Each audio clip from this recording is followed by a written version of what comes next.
Nah, kan gimana?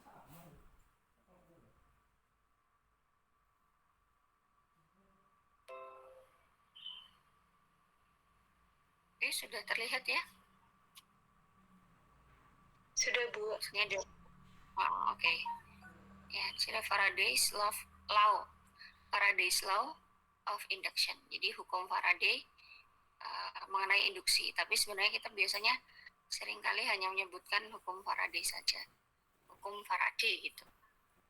Nah, tadi disebutkan ya latar belakangnya itu ini.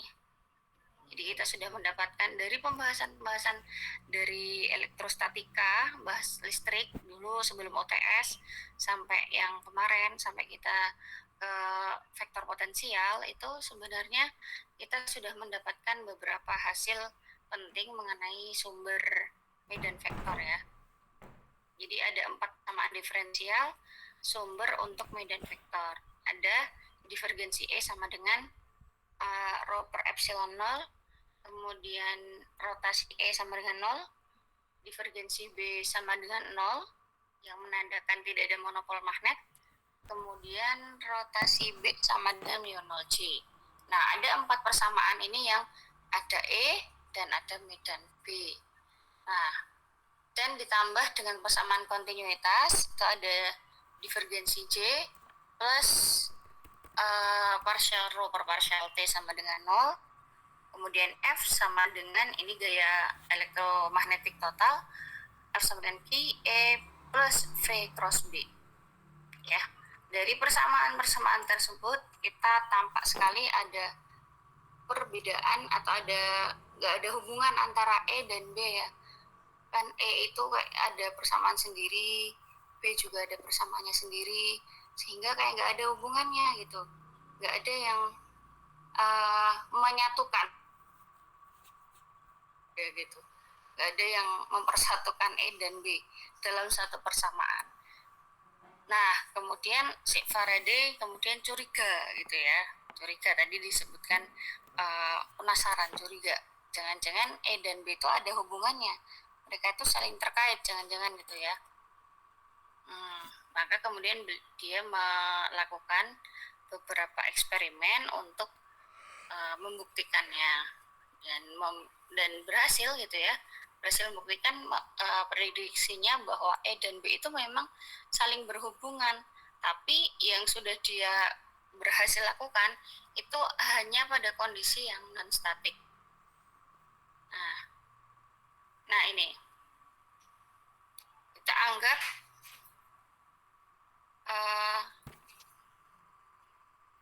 bentar.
Oke, kita lanjutkan sebentar, lanjutkan ya. Nah ini ada rangkaian tertutup, ada rangkaian C rangkaian tertutup C gitu ya, dan karena dia rangkaian tertutup dia melingkupi suatu luasan S. Nah di dalam luasan itu ada medan B, ada medan garis-garis medan ini ya, terlihat garis-garis medan B yang melintasi luasan ini, sehingga artinya ada flux ya, ada flux magnetik yang melewati luasan, karena kalau melewati luasan berarti ada flux ya. Nah, anggap ini udah nggak ada lagi baterai atau ada sumber GGL yang lain, nggak ada sumber listrik lain lah intinya ya, nggak ada sumber listrik, nggak ada baterai yang lain. Dan jika fluxnya ini konstan, jadi jika flux yang lewatin luasan ini konstan, maka dV dt itu sama dengan 0 dan tidak ada arus pada rangkaian C. Ya, logis ya, emang nggak ada perubahan kan, dV dt kan perubahan flux terhadap waktu. Kalau nggak ada perubahan atau fluxnya konstan, ya berarti dV dt-nya sama dengan 0. Nah, itu tidak terdeteksi ada arus pada rangkaian C. Nah, tetapi Faraday itu menemukan bahwa ketika fluxnya itu nggak konstan, artinya fluxnya itu berubah, dV dt-nya juga tidak sama dengan 0. Ini juga logis lagi. Tentu perubahannya, tentu kalau fluxnya berubah berarti ada perubahan, ada laju perubahan terhadap waktu. Laju perubahan flux magnetik terhadap waktu, ada dV dt. Berarti dV dt-nya tidak lagi sama dengan 0.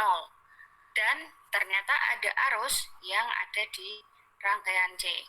Nah, arus ini dikatakan terinduksi oleh perubahan flux yang kemudian disebut sebagai arus induksi. Nah, di sini catatan yang penting juga, catatan penting ya, bahwa ada perubahan flux, terdeteksi ada arus. Berarti medan, ada perubahan medan, ada perubahan medan induksi ini, kemudian ada arus yang terdeteksi. Dan ini disebut arus induksi atau GGL induksi. Ya, ini udah kita pelajari dari sejak SMA ya, atau dari TK mungkin Anda belajar GGL induksi ini. Secara kuantitatif, arus induksi ini dinyatakan sebagai GGL induksi atau EMF, electromotive force ya, electromotive force. Nah, GGL kan kemarin itu kan usaha dibagi muatan ya. GGL usaha yang dilakukan per satuan muatan. Nah, GGL induksi ini juga definisikan seperti itu dan sama dengan minus dV dt tadi, karena ada perubahan flux maka ada arus, ada GGL induksi. Dan inilah sebenarnya hukum Faraday itu. Inilah hukum Faraday. Ini diukur dalam volt, karena terukur dalam volt ya GGL-nya ini, maka disebut juga tegangan induksi, atau hanya disebut tegangan juga, atau juga disebut elektromotansi induksi atau elektromotans. Nah, sudah ingat belum? Sudah ting belum? Sudah menemukan your aha moment belum? Bahwa hukum Faraday itu kayak gitu ya. Aha gitu ya. Aha. GGL induksi itu begitu ya, gitu ya. Nah, jadi gitu. Jadi ingat nggak percobaan Anda waktu SMA atau mungkin waktu awal kuliah gitu ya? Ada lilitan dimasukin magnet, digoyang-goyang gitu ya, ada arus, terukur arus gitu kan. Lilitan itu dihubungkan dengan ampere meter begitu, atau ya terukur arus kan. Ketika dimasukin magnet, dikeluarin gitu, ternyata ada pergeseran jarum dari ampere meter gitu kan. Itu tuh hukum Faraday itu kayak gitu. Jadi sebenarnya ini tuh bukan sesuatu yang baru, sudah Anda pelajari dari dulu gitu ya. Sudah pelajari dari dulu bahwa GGL induksi itu karena ada perubahan flux, karena ada perubahan flux magnetik sehingga muncul arus gitu. Jadi kalau kemarin kita belajar dari gaya antar arus kemudian menyebabkan adanya medan induksi magnetik gitu ya. Jadi dari arus menyebabkan medan induksi magnet. Sekarang tuh kebalik, dari magnet yang kemudian ada perubahan flux jadi ada arus gitu. Jadi ada hubungan ya antara listrik dan magnet. Itulah prediksinya si Faraday gitu. Prediksinya Faraday. Berarti listrik dan magnet itu saling terkait, saling mempengaruhi gitu ya, saling mengaruhi. Oke. Nah, selanjutnya, nah ini sebenarnya kata-kata yang ada di buku itu aja ya. Nah, perubahan flux itu apa penyebabnya? Perubahan flux itu bisa jadi karena medan induksinya memang berubah. Yang kedua, rangkaiannya berubah, baik dari segi ukuran maupun dari segi bentuknya, shape or size. Ya, jadi baik bentuk maupun ukurannya dia berubah, makanya nanti luasan yang dilingkupi oleh rangkaian ini juga akan berubah, sehingga fluxnya pasti akan berubah. Kalau luasannya berubah, fluxnya yang melewati luasan itu pasti juga akan berubah. Yang ketiga, bisa terjadi karena berpindah ya, rangkaiannya ini berpindah secara translasi maupun secara rotasi. Kalau secara translasi dan rotasi, maka medan yang dilingkupi oleh rangkaian ini pasti juga akan berubah. Nah, karena ada perubahan medan itu ada perubahan flux. Nah, tuh jadi ada GGL atau kombinasi dari kemungkinan-kemungkinan yang sebelumnya itu tadi. Nah, dan telah dibuktikan oleh banyak eksperimen bahwa hukum Faraday ini tetap berlaku meski tanpa memperhatikan sumber dari dV/dt-nya. Jadi sumbernya memang dari ini ya, medan induksi magnet ya. Tuh. Tapi intinya nanti ketika bahannya berganti gitu ya, bahan magnetiknya berganti, itu juga masih berlaku atau juga berlaku pada bahan-bahan yang magnetik gitu ya intinya. Nah, medan B juga tidak harus tidak nol ya, tidak harus sama tidak nol di semua area S. Jadi di semua area yang dilingkupi oleh rangkaian tadi itu kan luasan S ya, surface S ini mungkin ada sebagian dari luasan ini yang medan B-nya itu ternyata sama dengan nol, dan itu nggak masalah kalau sebagian medannya itu nol, tapi masih ada sebagian lain yang medan B-nya itu berubah tidak sama dengan nol, itu masih bisa saja masih bisa berlaku hukum Faraday ini. Hukum Faraday juga berlaku pada magnetisme pada bahan, dan kalau yang akan kita bahas selanjutnya ini adalah anggapan pada bahan yang non magnetik. Jadi pada bahan yang bukan magnet ya, non magnetik. Ini sama seperti ketika kita membahas sesuatu di fenomena fisik itu diawali dari sesuatu yang umum, yaitu pada kondisi vakum. Nah, ini pada kondisi non magnetik. Nah, ini ya, GGL induksi sama dengan minus D flux dt. Nah, tanda negatifnya itu apa? Tadi disebutkan adalah arahnya. Tapi sebenarnya bukan arahnya ya. Tapi ini mengikuti hukum Lenz. Nah, hukum Lenz itu sebenarnya dinyatakan bahwa GGL induksi atau arus induksi itu cenderung akan melawan perubahan yang menghasilkannya, yang menghasilkan si GGL ini. Jadi kan tadi GGL ini dihasilkan dari perubahan flux. Nah, maka si GGL ini dihasilkan dari akan menghasilkan sesuatu yang melawan. Makanya dia nilainya jadi ada tanda minusnya, melawan perubahan yang menghasilkannya ya. Jadi dia tipe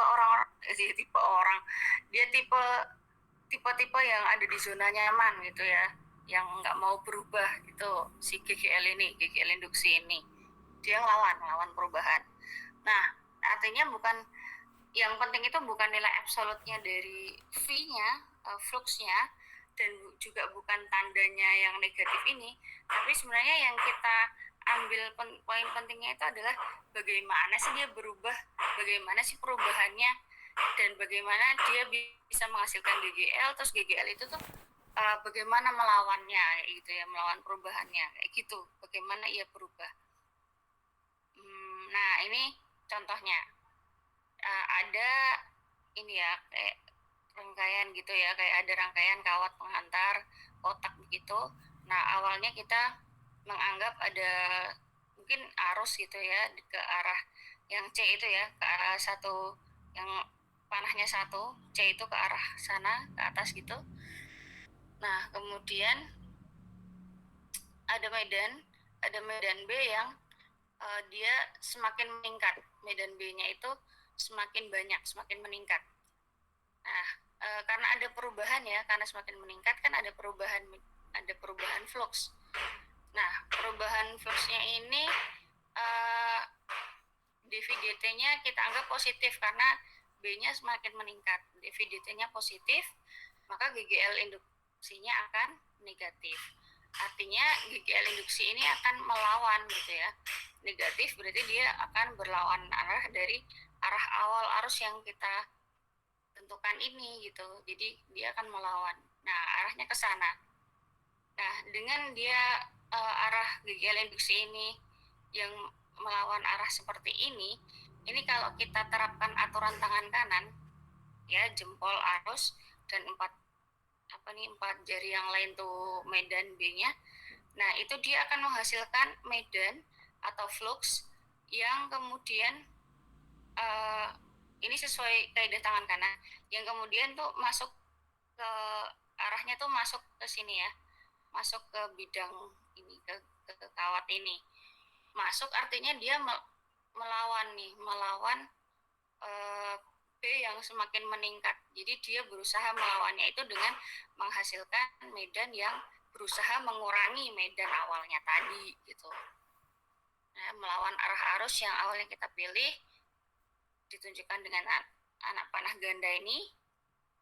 Kemudian V-nya, karena V-nya meningkat, arus induksinya akan berusaha melawan dengan mengurangi B, yaitu memproduksi B lain, B medan lain yang arahnya berlawanan. Jadi dia kemudian saling menghilangkan.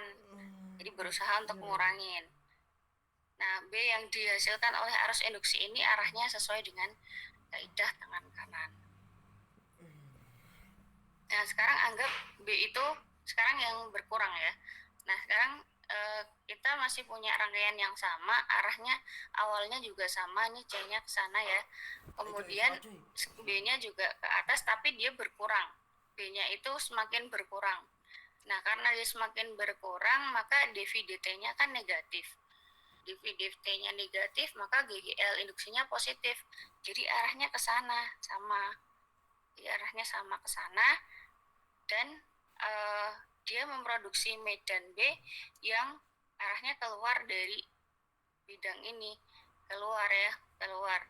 Karena B-nya tadi berkurang, maka dia memproduksi B yang menambah. Karena dia melawan ya, karena namanya melawan perubahan. Karena tadi B-nya bertambah, maka dia akan produksi GGL induksi ini memproduksi B yang menambah B awal gitu ya. Jadi memproduksi B yang cenderung meningkatkan flux magnetik. Seperti itu. Itu intinya, kata kuncinya adalah tadi melawan perubahan. Kalau di buku English itu dalam bahasa Inggrisnya itu the keywordnya itu adalah oppose the change, melawan perubahannya. Nah, contohnya nih, kita punya batang, kemudian diletakkan pada ini kawat gitu ya, kawat yang dibengkokkan bentuknya U. Nah, ada batangnya ini tuh bisa digeser-geser gitu dari luar. Bisa kita geser-geser ke arah X, kemudian ada B yang medan B yang arahnya keluar bidang gambar, out ya, keluar bidang gambar. Kemudian panjangnya itu X, lebarnya L. Ini membentuk persegi panjang yang panjangnya X, lebarnya L. Nah, kemudian nih, arah lintasan awal anggap berlawanan arah jarum jam. Jadi ini kan arus induksinya searah ya. Yang awalnya tadi sebenarnya kita punya yang berlawanan arah, arah. Jadi arah normal elemen luasannya itu karena dia berlawanan arah luasan elemen luasannya itu arahnya keluar bidang gambar juga sama seperti arah B. Nah, ini kan ada arah ini ya, ada elemen luasan. Jadi kita harus menentukan arahnya. Nah, V, ingat ya, V ini flux magnetik, flux sama dengan integral B dot dA. Nah, karena B-nya kita anggap konstan, nah jadi kita bisa menyelesaikan ini dengan B dot luasannya saja. Luasannya adalah L kali X. Jadi fluxnya ini adalah BLX. Nah, kemudian GGL induksinya adalah minus dV dt. V-nya tadi adalah BLX ya. Nah, B-nya tetap, L-nya juga cenderung tetap karena nggak kita pindah-pindah. Yang bergerak kan yang ini ya, yang batang di sini bisa bergeser ke arah X ya dengan kecepatan konstan V. Jadi kita bisa tuliskan BL-nya itu keluar, sehingga yang diturunkan adalah dx dt. Jadi minus BL dx dt. dx dt ya adalah kecepatan itu sendiri, yaitu minus BLV. Jadi GGL induksinya adalah minus BLV. Nah, negatif ini ya, minus arah GGL induksinya jadi searah jarum jam. Gitu ya, karena GGL induksinya arahnya negatif. Jadi berlawanan dengan arah yang awal tadi gitu ya, yang searah. Yang berlawanan jarum jam jadi sekarang jadi searah. GGL induksinya searah jarum jam. Kemudian fluxnya meningkat ketika X juga meningkat, dia semakin geser gitu ya. Jadi fluxnya yang ada di dalam sini kan mesti makin banyak ya.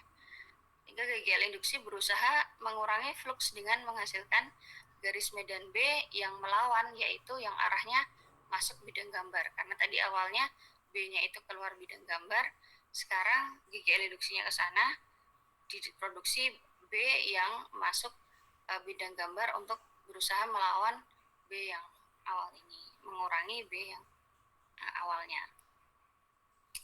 Kemudian ada GGL induksi yang menandai adanya GGL induksi yang menandai adanya medan listrik non konservatif dapat dituliskan sebagai, nah ini jadi GGL induksi ini menandai juga bahwa di situ ada medan listrik non konservatif. Nah, GGL induksi tadi kan arus ya, arus induksi.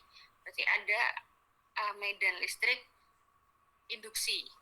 Ya, dan medan listrik induksi ini adalah medan listrik non konservatif, yaitu integral E dot ds sama dengan minus dv dt. Jadi jadi di sini ada GGL induksi ini sama dengan medan non konservatif dot ds sama dengan minus dv dt atau d flux dt ya. Dan ini mewakili hukum fisika umum terkait medan listrik induksi terhadap perubahan flux dan dapat diterapkan pada setiap kurva tertutup, baik ada maupun tidak ada rangkaian untuk menunjukkan adanya GGL induksi. Nah, pada sembarang, jadi karena ini membicarakan medan, jadi ada tidak adanya rangkaian tadi, karena kita dari tadi ngomongin ada rangkaian tertutup begitu ya.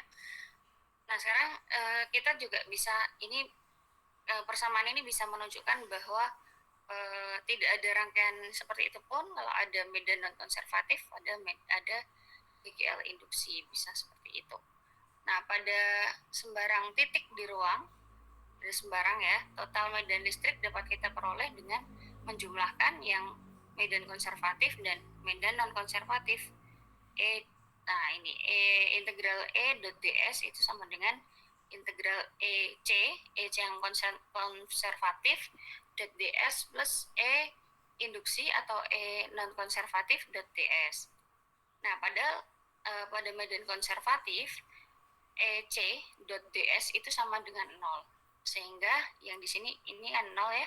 Sehingga kita bisa tuliskan bahwa integral E dot ds yaitu sama dengan minus d flux dt, dv dt sama dengan fluxnya sendiri adalah integral bdA, b dot dA, jadi minus d dt integral b dot dA.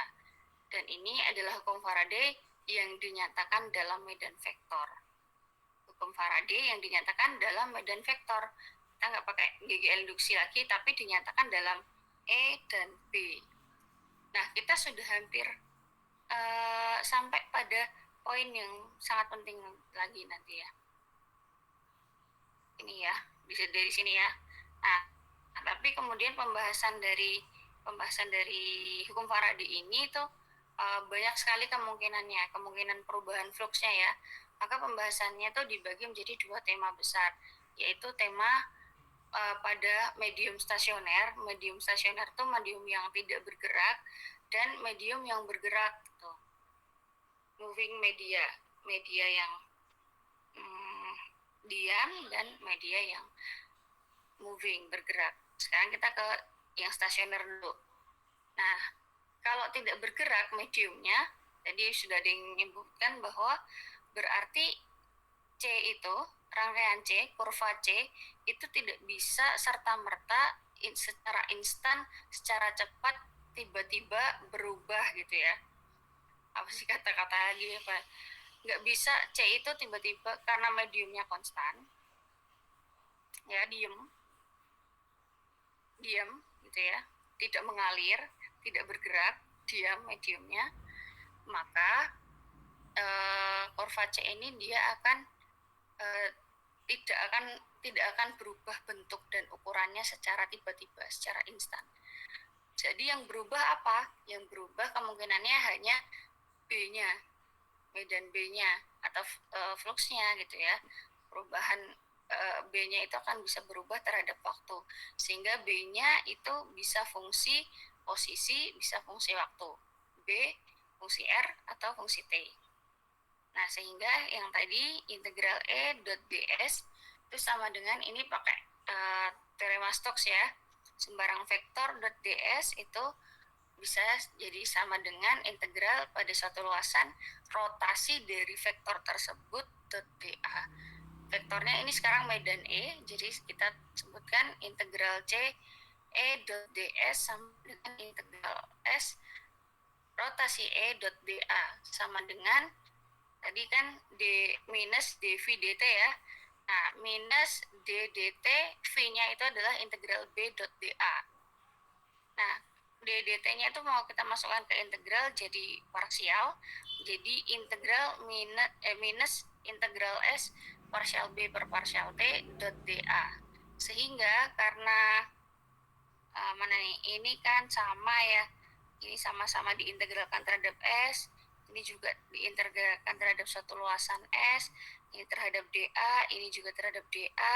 Jadi ini bisa kita samakan atau bisa kita jadiin satu, integral S rotasi E plus, karena ini pindah ke sana ya, pindah ruas, plus parsial B per parsial E dot dA sama dengan 0.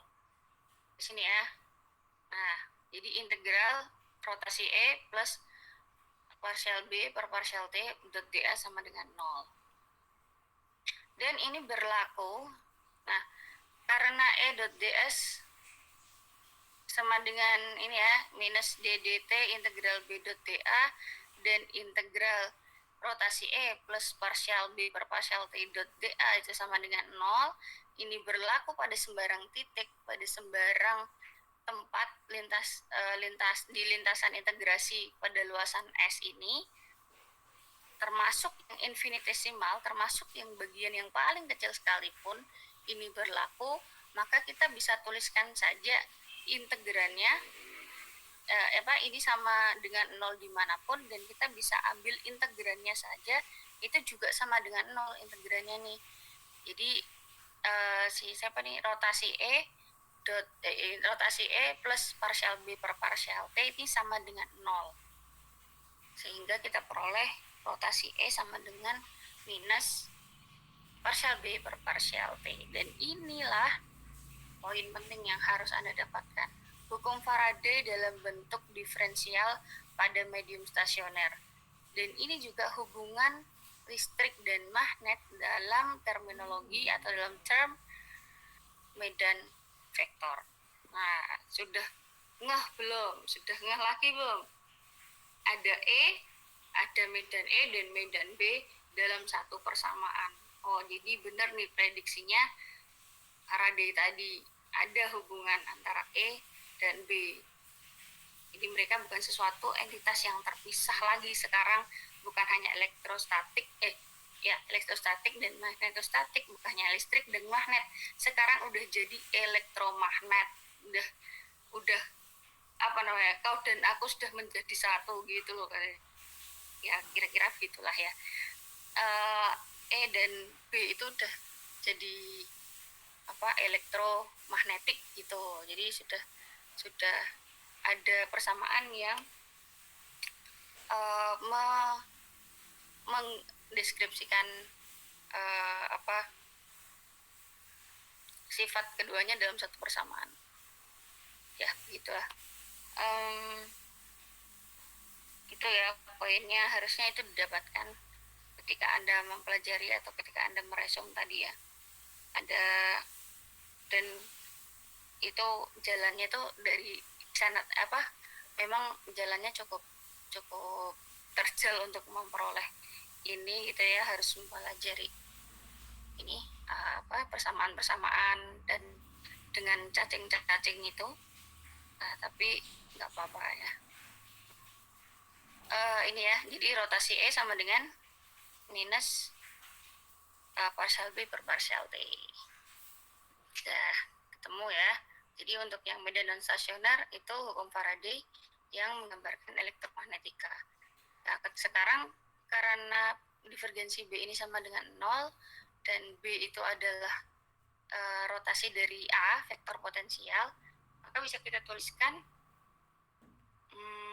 ini rotasi dari E ini sama dengan, karena di rotasi dari E sama dengan minus partial B per partial T ya. B-nya itu kita ganti rotasi A, di nabla cross vektor potensial, sehingga bisa kita tulis lagi dalam bentuk minus nabla cross dA dt, sehingga ini kalau kita samakan atau kita pindah ruas ya, karena ini ada nabla cross E, ini ada minus nabla cross partial A per partial T, bisa kita tuliskan lagi persamaan tadi dalam bentuk nabla cross E plus partial A per partial T sama dengan 0. Dan karena suatu kuantitas yang rotasinya, yang ini ya, curl-nya, karena suatu kuantitas atau sesuatu yang rotasinya itu sama dengan 0, ya rotasinya sama dengan 0, bisa dituliskan sebagai suatu gradien skalar, maka dapat kita simpulkan bahwa yang ini ya, ini gradien, ini sesuatu ya, sesuatu yang rotasinya, jadi curl atau nabla cross sesuatu ini sama dengan 0, maka sesuatu ini bisa kita tuliskan sebagai gradien skalar. Gradien skalar itu berarti cuma nabla apa skalar ya, gitu. Jadi kita bisa tuliskan ini E plus partial A per partial T sama dengan minus nabla V. Nah, mungkin ingat V itu adalah potensial skalar ya, potensial skalar. Jadi E sama dengan minus potensial skalar. Kalau ini ya, kita tulisin lagi ya, minus nabla V minus partial A per partial T. Jadi kalau vektor potensialnya yang ini tidak ada, kita kembali ke elektrostatik lagi, E sama dengan minus gradien V. Tuh. Selanjutnya pada medium yang bergerak. Pada medium yang bergerak berarti C-nya itu kan bisa bergerak ya. Bergerak berarti ukuran dan juga ukuran dan bentuk dari rangkaian itu bisa berubah. B-nya juga berubah. Nah, ini jadi kombinasi. Nah, untuk mengetahui dV/dt-nya, itu untuk mengevaluasi dV/dt-nya, kita harus membandingkan flux yang lewatin luasan di akhir yang dilingkupi oleh bentuk akhirnya C kayak apa, sama bentuk awalnya. Jadi kita bandingkan yang akhir sama yang awal. Oke. Dengan persamaan ini, dv dt sama dengan, ini kita pakai limit delta T mendekati 0, delta V per delta T. Limit delta T mendekati 0, 1 per delta T ya, delta T. Itu integral S, luasan ya, S-nya luasan saat T plus delta T. Jadi T itu di awal, plus delta T itu berarti di akhir gitu ya, anggap seperti itu. Gampangnya kayak gitu aja.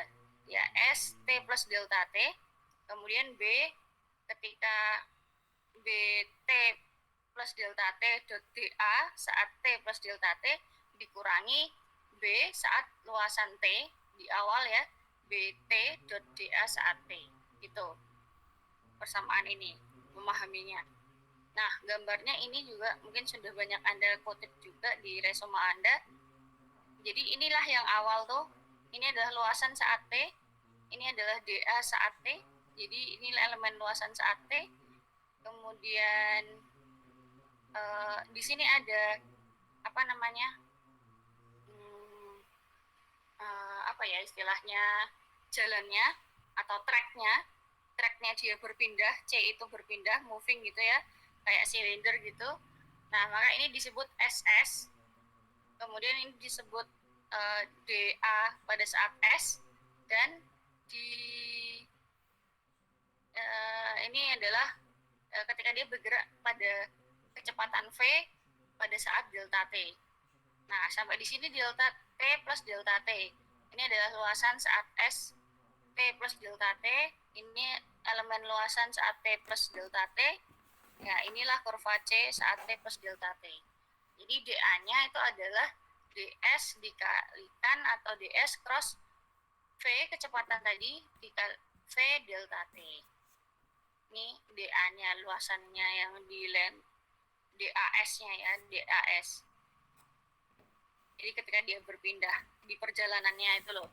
Nah, total areanya berarti S surface totalnya itu adalah S saat T plus S saat S di sini saat dia berpindah, dan juga S ketika di posisi akhirnya yaitu T plus delta T.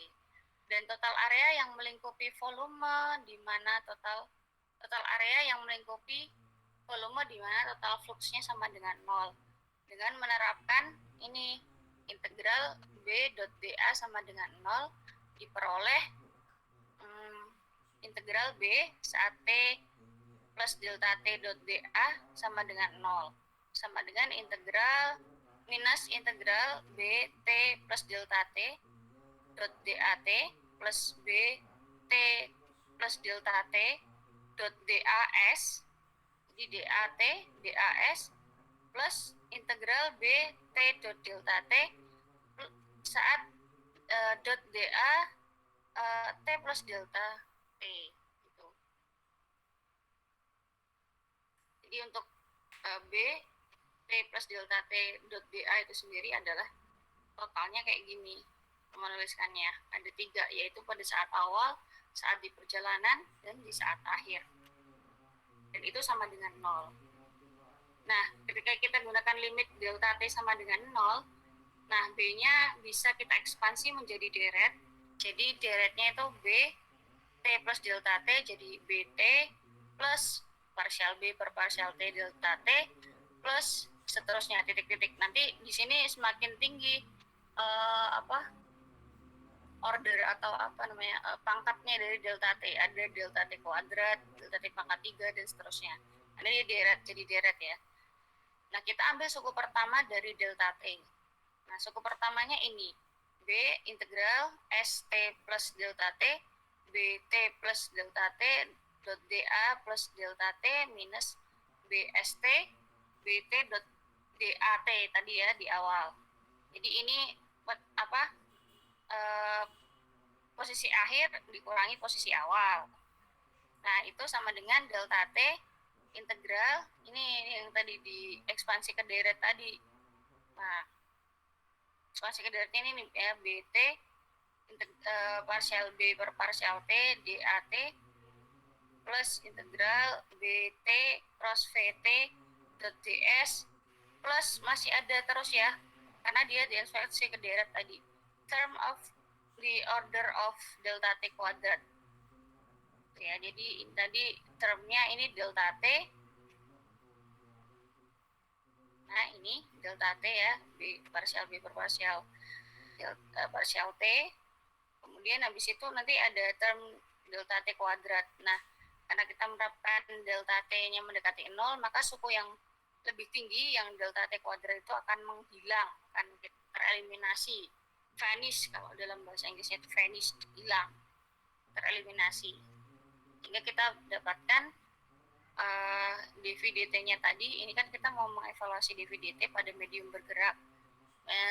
Dv/dt sama dengan integral partial B per partial T dot dA plus integral B cross V dot ds. Jadi B partial B per partial T dot dA plus integral B cross V.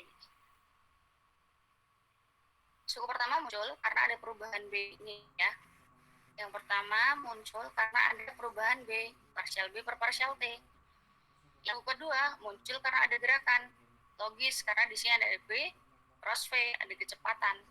Nah, jika persamaan ini kita terapkan pada persamaan GGL induksi dan integral medan listrik pada medium bergerak, maka kita peroleh GGL induksi kan minus dv/dt atau integral E dot ds. Jadi kita dapatkan GGL aksen sama dengan, karena ini bergerak ya, pada medium bergerak kita kasih aksen, integral T E aksen dot ds sama dengan integral E minus integral partial B per partial T dot dA plus integral V cross B dot ds. Nah, di sini ada minus karena ini dibalik isi B cross V-nya. Oh, dan juga ya GGL-nya negatif ya, GGL minus ya. Nah, dengan teorema Stokes dapat kita tuliskan, teorema Stokes kan rotasi sesuatu dot dA itu sama dengan integral integral sesuatu dot dA. Jadi ini jadi integral nabla cross sesuatunya itu ya E aksen minus V cross B tadi dari sini ya. Ini ya dari sini. Ini sama-sama yang diintegralkan terhadap C dan ds. Jadi bisa kita satukan jadi E minus V cross B. Ini ya, kita bisa pindah ruas. Ini jadi E cross B.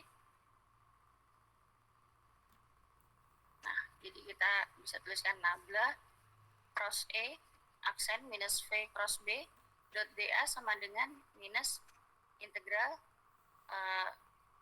partial B per partial T dot dA. Ini dari sini ya. Oh iya, jadi ini kita pindah ruas aja. Kita pindah ruas saja dan juga sesuai dengan teorema Stokes. Kita pindah ruas, kita dapat yang tadi itu E-nya kita jadiin 1. Jadi integral E minus V cross B dot ds sama dengan minus integral partial B per partial T dot dA, sehingga kita bisa tuliskan saja ini sama-sama S integralnya, sama dA, kita bisa tuliskan saja integrannya menjadi rotasi E aksen minus V cross B sama dengan minus partial B per partial T. Nah, ini jadi hampir sama bentuknya ya. Kalau tadi di medium stasioner itu adalah rotasi E sama dengan minus partial B per partial T. Sekarang di medium yang bergerak ini nih ada unsur kecepatannya. Ya, jadi rotasi atau nabla cross E aksen minus E aksen ini adalah medan di medium yang bergerak itu, E aksen minus V cross B sama dengan minus partial B per partial T. Nah, ini juga satu hasil penting yang sebenarnya harus Anda peroleh. Satu poin penting yang harus Anda peroleh saat meresum kemarin.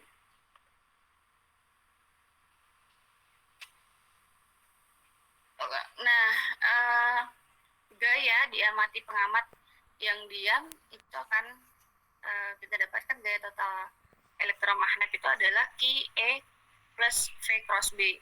Ya. Q F sama dengan Q E itu dari elektrostatik, kemudian F sama dengan Q V cross B dari gaya magnetik. Kemudian kalau dari pengamat yang bergerak bisa dilihat karena sama-sama bergerak maka dia juga sama-sama merasakan V, sama-sama bergerak ya. Jadi yang dia tahu gayanya itu adalah F aksen sama dengan Q E aksen saja gitu, karena dia ikut bergerak bersama dengan muatan ini. Nah, dengan E aksen adalah medan pada sistem yang bergerak. Pada sistem inersial, F aksen sama dengan F. Ini kalau inersial ya F sama dengan F aksen. Sehingga kalau kita samakan, jadi Q-nya bisa kita coret jadi E aksen sama dengan E plus V cross B. E aksen sama dengan E plus V cross B. Dan ini berlaku juga ini ya, tadi yang kita dapatkan di medium stasioner. Rotasi E sama dengan minus partial B per partial T, yang merupakan hukum Faraday pada medium stasioner. Sehingga hukum Faraday ini mempunyai bentuk yang umum ya, yang independen terhadap medium yang bergerak. Jadi medium bergerak ataupun diam, dia bisa kita evaluasi dengan hukum Faraday itu berlaku juga dengan persamaan ini, rotasi E sama dengan minus partial B per partial T. Nah, motional EMF atau GGL yang bergerak dan motional electric field, medan listrik yang bergerak, dinyatakan sebagai ini ya, GGL M aksen sama dengan integral EM aksen dot BS sama dengan integral V cross B dot BS. Dan EM aksen itu sendiri kalau kita samakan dari sini, kita bisa dapatkan EM aksen itu adalah V cross B. Ini sama-sama C, sama-sama integral terhadap C dan terhadap DS. Nah, udah selesai. Alhamdulillah. Jadi itulah poin penting yang sebenarnya harus Anda dapatkan. Contoh-contohnya banyak banget dan mungkin Anda ingin membuat Anda pusing dengan contoh-contoh yang diberikan di buku Magnus itu ya. Nah, tapi ya itu. Jadi Anda bisa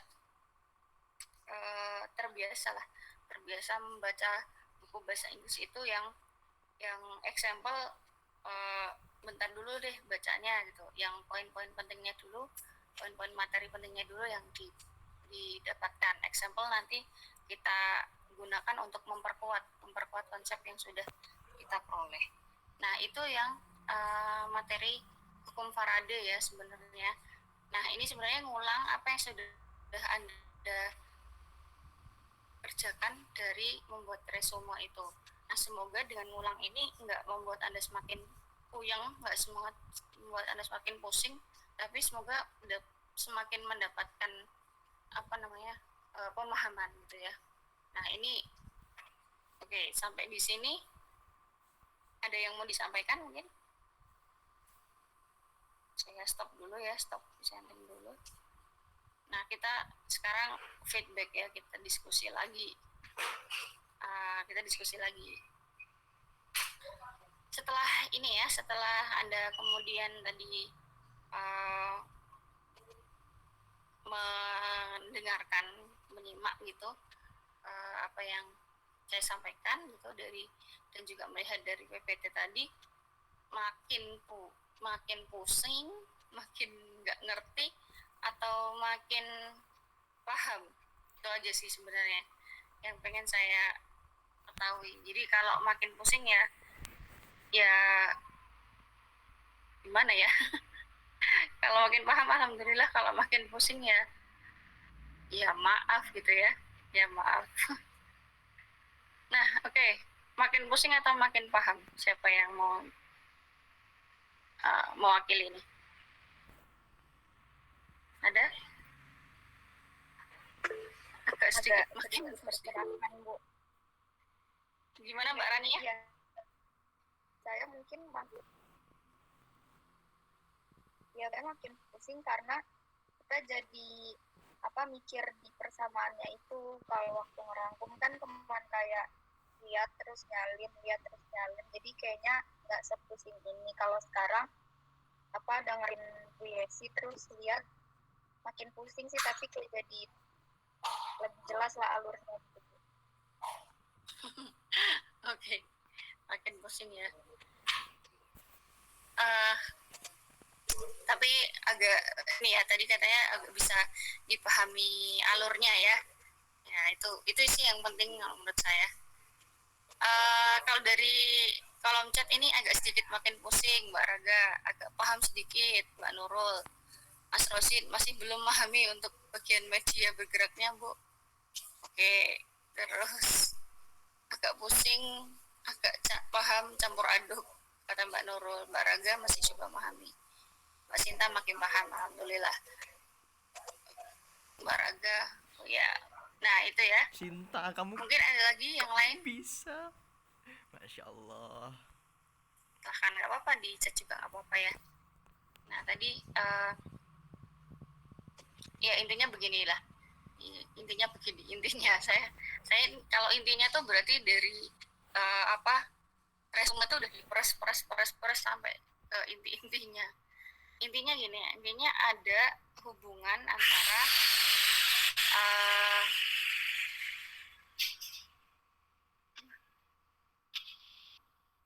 sebentar ada telepon ya.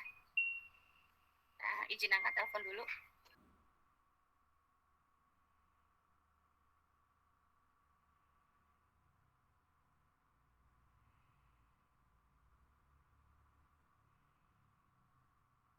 Pak Dewanto.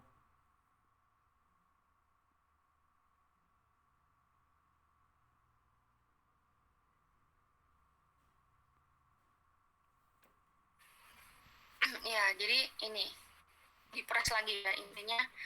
Intinya adalah Faredi ini membuktikan ada hubungan antara medan E dan medan B.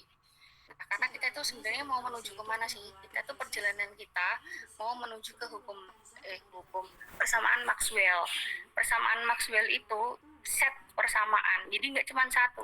Persamaannya itu ada Maxwell itu persamaannya ada 4, kalau nggak salah ada 4. Dan itu rangkuman dari apa yang sudah kita pelajari dari awal sampai akhir elektromagnetika, sampai kemudian dulu orang itu menganggap bahwa listrik itu ya sendiri, magnet sendiri. Sekarang kita punya elektromagnetik, kita tahu ada gelombang elektromagnetik ya.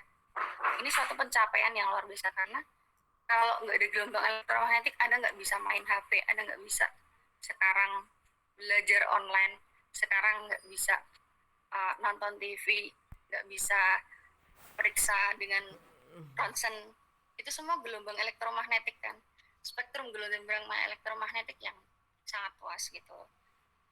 Dan itu nggak serta-merta muncul gitu ya, nggak serta-merta muncul. Artinya tuh ya tidak serta-merta ditemukan orang gitu, tapi kemudian ada perjalanannya itu. Dan perjalanannya itu yang kita sebenarnya berusaha memahami bagaimana elektromagnetik itu bisa, gelombang elektromagnetik itu bisa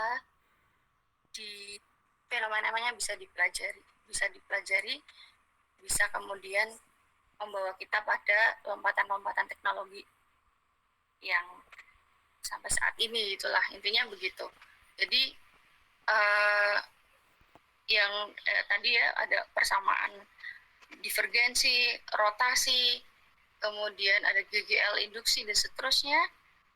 Ada rotasi E sama dengan minus partial B per partial T.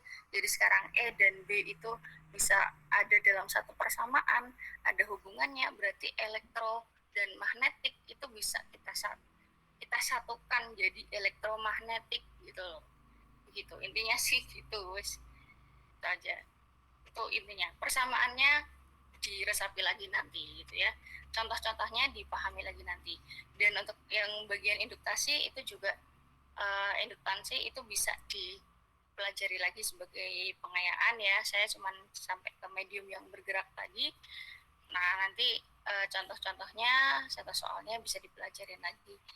Ya, saya ini sebenarnya, karena saya juga bukan orang fisika teoretik, saya tuh juga lebih ke eksperimen, jadi saya lebih suka mengambil apa sih yang ada di balik persamaan itu, apa sih artifisis di balik persamaan itu sebenarnya, biar kita tuh belajar fisika tuh paham, oh karena persamaan itu tuh dalam fisika tuh hanya bahasa, hanya sesuatu untuk menyampaikan, yang intinya itu adalah konsepnya itu loh, konsepnya itu apa, artifisisnya itu apa gitu. Jadi silahkan nanti bisa dibaca-baca lagi materi ini untuk kuliah. Siang ini bisa saya cukupkan itu ya, semoga nggak tambah pusing, semoga makin paham, dan seterusnya Anda tahu caranya bagaimana sih memahami buku babon itu. Ya, caranya memahami buku babon dibaca, intinya dibaca, jangan hanya disimpan sebagai e-book saja.